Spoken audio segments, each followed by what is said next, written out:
Servants of King Xerxes are going into all the provinces of his kingdom.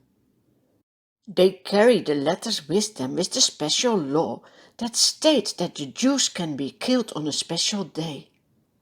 As soon as the Jews hear what is in the letter, they start weeping and wailing. They don't want to eat and drink.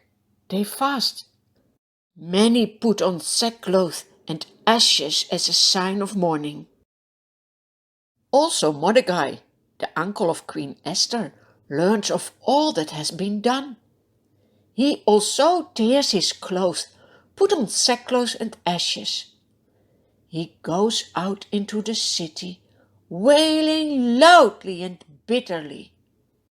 But he goes only as far as the king's gate, because no one clothed in sackcloth is allowed to enter it. The attendants of the queen go to Esther and tell her, "Your uncle is at the gate. He is wearing sackcloth. He is mourning." This makes Esther very sad. She quickly sends someone to her uncle with new clothes to put on instead of his sackcloth. But Uncle Mordecai refuses to accept the cloth. "No, I am mourning." Then Esther summons one of her servants and says, "Find out what is troubling Mordecai and why." So the servant goes out to Mordecai in the open square of the city in front of the king's gate. "Why are you so sad?" Mordecai tells him everything that has happened. He even tells the servant the amount of money Haman has promised to pay into the royal treasury for the destruction of the Jews. "Here," he says, "give this copy of the text of the law to Queen Esther. Tell her to go to the king to beg for mercy and plead with him for her people." The servant goes back and reports to Esther what Mordecai has said. "Oh no," says Esther, "how can I ever go to the king without permission? Everyone knows that when you approach the king in the inner court without being summoned, the king has but one law. He will put you to death, unless he extends the gold scepter to you. Then you will live." Esther is so scared. She also says, "The last time that the king has asked me to come is already 30 days ago. So what can I do?"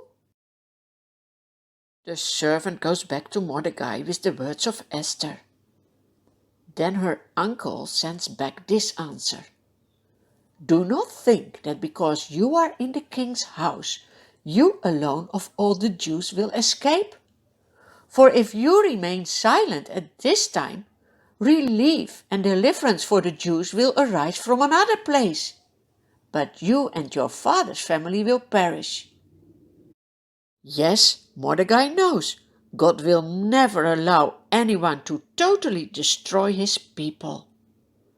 Mordecai says to the servant, "Tell Esther also this. Who knows but that you have become queen for such a time as this? Yes, God has a plan with your life. God also has a plan with the life of Esther." When Esther hears the message of her uncle, she sends a reply back. "Go, gather together all the Jews who are in the city. Fast for me, do not eat or drink for 3 days, night or day. I and my attendants will fast as you do.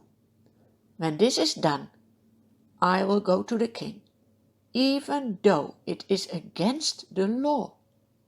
And if I perish, I perish."